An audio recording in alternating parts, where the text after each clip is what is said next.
তাহলে চলে আসছি ক্লাস 5 এর প্রশ্ন বিচিত্র চলছিল। আমরা এখন শর্ট কোশ্চেন টাইপে চলছিলাম। সব প্রশ্ন মানে এক, এমন প্রশ্ন আমরা আগের দিনও কিছু করেছি, আজকেও আমরা কিছু করছি। তাহলে মার্কস 1 এগুলো আবার আমরা একবারে ধরবো মার্কস 2, 2 নম্বর প্রশ্ন বেশ কিছু, তারপর 3 নম্বর প্রশ্ন, এরকম একদম ঝালাই করতাম পুরো। দেখো প্রথম প্রশ্ন বলছে বর্গক্ষেত্রের পরিসীমা ভাজিত 4 এর বর্গ কি? দেখা যাক প্রথমে বর্গক্ষেত্রের পরিসীমা। আচ্ছা এর ফর্মুলা কি জানো? বর্গক্ষেত্রের পরিসীমার ফর্মুলা, বর্গক্ষেত্রের পরিসীমার ফর্মুলা হচ্ছে 4 গুণিত আহু বাহু।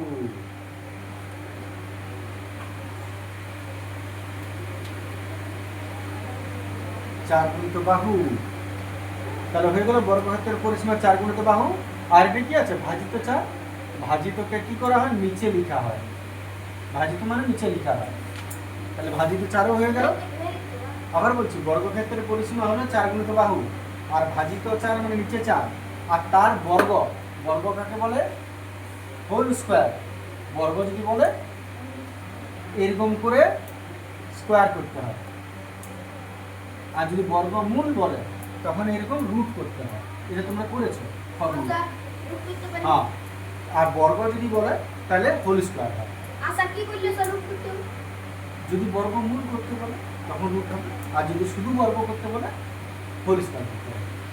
এবার কত হচ্ছে না? 4 অং গেল, পড়ে হলো আহু স্কয়ার। বলছে এর বর্গ কি? আচ্ছা বাহু স্কয়ারটা কি বলে কারো মনে পড়ছে?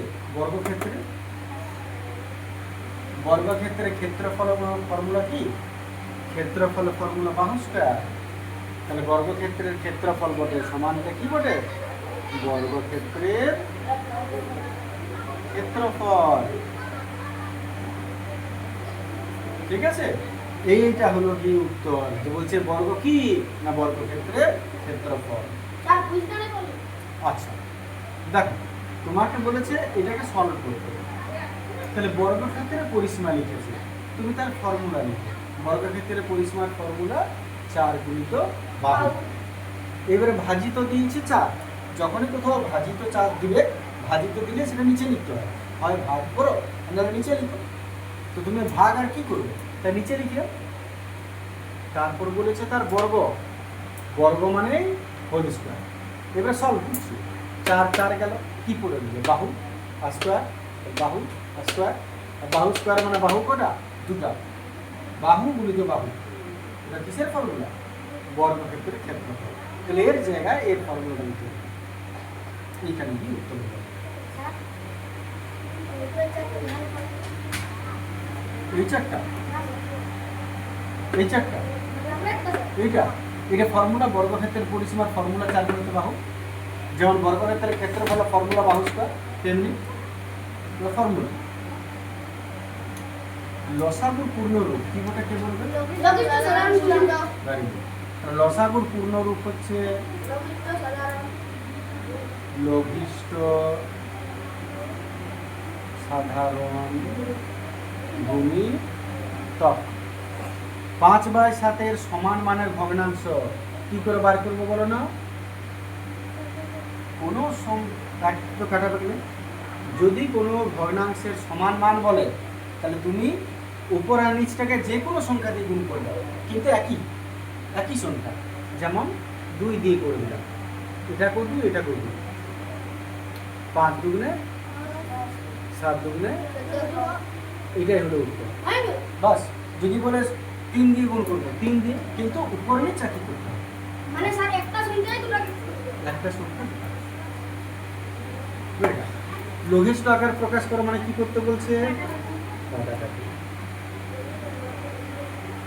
4 দ্বারা কাটছে মনে করো,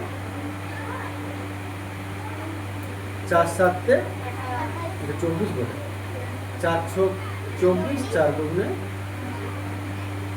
4 6 24, 25 26 2 রইল, 2 মানে এবারে কত হলো? 24, 4 24। আবার 2 দ্বারা কাটছি, 2 3 6 দুই 2 একটা 2 3 6 2 3 31/33 এবার এটা বিয়োগ শিখেছো তোমরা হ্যাঁ স্যার আগে লসাগু নিচে নিচে লসাগু 15 5 লসাগু করছি 5 দিয়ে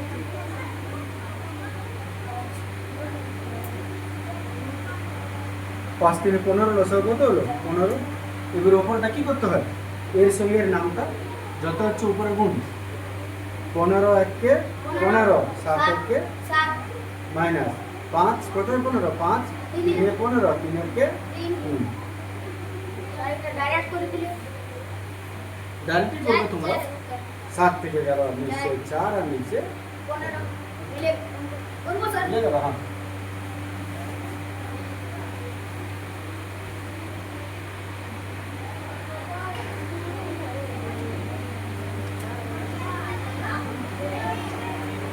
পরের প্রশ্ন আসছে যে যেখানে লিখছিলে বন্ধ করে লক্ষ্য করো 225 এর বর্গমূল কত কি করতে হবে রুট রুট করতে হবে বর্গমূল বললে রুট হয় তাহলে আমি এমনি করে রুট দিব এবারে কত হবে কি করে পাবো 5 7 লাখ দেবো ইহা নয় গুণ নয় ভাগ নয় লসাগু লসাগু করে বর্গমূল বার হয় তাহলে দেখো 225 এর লসাগু করছি 5 খাবে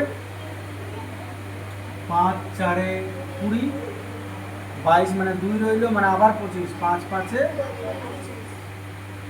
5 9 3 3 তে 5 5 3 3 তাহলে সমান 5 রুট দিলে এবারে রুটের নিয়মে দুটা থাকলে একটা হয় তাহলে দুটা 5 এর বদলে একটা 5 গুণিত দুটা 3 এর বদলে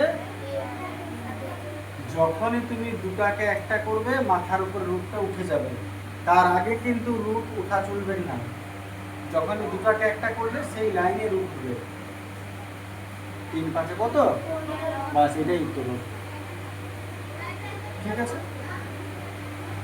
এটার মধ্যে কে বড় মনে আছে এগুলো হ্যাঁ স্যার এবার সব দুটাকে সংখ্যা দিয়ে করতে নিশ্চয় আমি লম্বা দাড়ি দিয়ে দিব নিচের গুলো লসাগু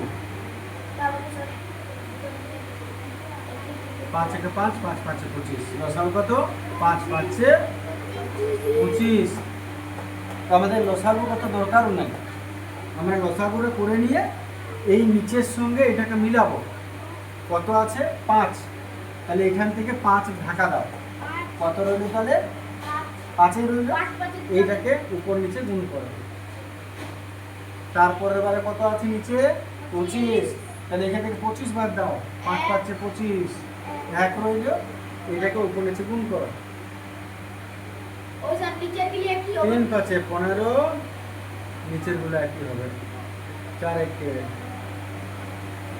এবারে দেখো কে বড় কে ছোট 3 এর 5 বড় নিশ্চয় প্রথম একটা 15 তারপর একটা 4 প্রথম একটা বড় তাহলে উত্তর কোনটা লিখবো এইটা এগুলো উত্তর লিখতে না লিখতে হয় প্রশ্নটা তাহলে এতএব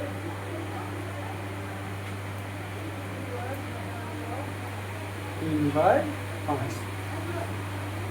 এবারে যে ভগ্নাংশে লব ইজ গ্রেটার দেন হর এটা গ্রেটার দেন লেস দেন এর চেয়ে এটা বড় যে দিকটা হা করে আছে এটাকে বড় বোঝায় লব বড় হরের চেয়ে লব হর কাকে বলে একটা ভগ্নাংশ ভগ্নাংশ কাকে বলে যেটা উপর নিচে লেখা হয় 2 এর 3 5 এর 8 14 এর 2 এগুলো সব ভগ্নাংশ ভগ্নাংশ মানে উপর নিচে যেগুলো থাকে এর উপরেরটাকে লব বলে নিচেরটাকে হর বলে লব হর লব হর লব হর ওইটা স্যার লোক বড় আর ছোট ওইটা তাহলে স্যার 6 নম্বরেরটা পারিনি ঠিক আছে।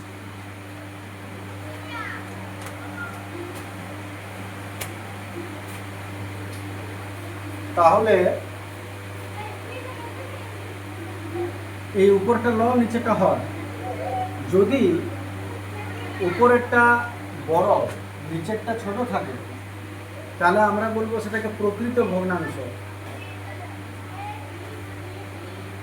এবারে এটার মানেটা কি, লবটা বড়, যেদিকটা হা সেদিকটা বড়, তাহলে লবের চেয়ে হর বড়, তার মানে লবের চেয়ে সরি হরের চেয়ে লব বড়, লব বড় মানে উপরেরটা বড়, হ্যাঁ উপরেরটা বড়, তাহলে উপরেরটা বড় হলে কি হয়, প্রকৃত ভগ্নাংশ।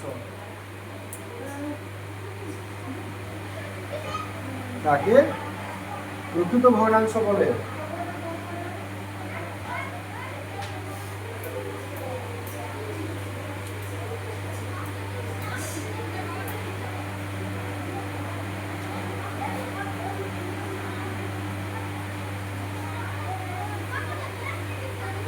আজ 6 এর অঙ্ক আছে নাকি?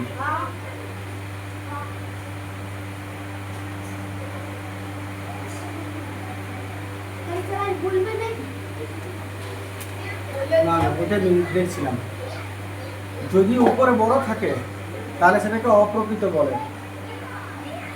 একটু মনে রাখবে। হ্যাঁ, উপরে যদি বড় হয়, লব যদি বড় হয়, তাহলে সেটাকে প্রকৃত নয় অপ্রকৃত বলে, অপ্রকৃত। ঠিক আছে, হ্যাঁ ভুল লিখলাম।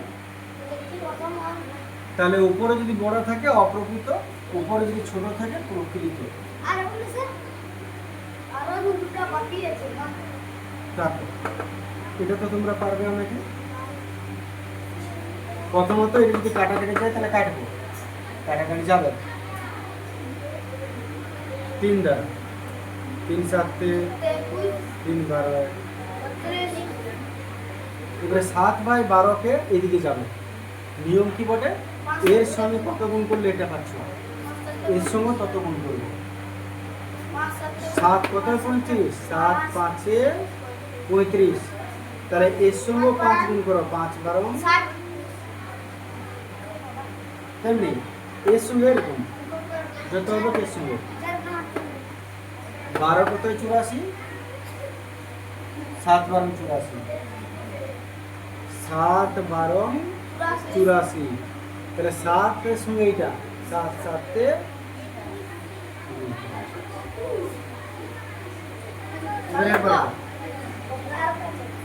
পূর্ণ ভাঙছি, 5 গুণে 10 আর 1 11 বাই 5, 15 15 আছে 19 বাই 15, 5 15 লসাগু করবো,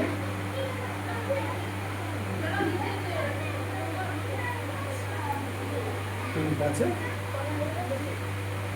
5 3 15, 3 11 15 1 15 19 1 যোগ করছি 9 আর 3 9 10 11 12, তাহলে 2 3 এবার একটু ভাগ করে দেবো উপরে,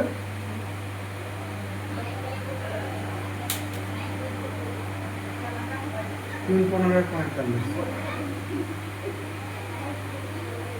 এটা কেটে 7 উপরে 3 15 7 15।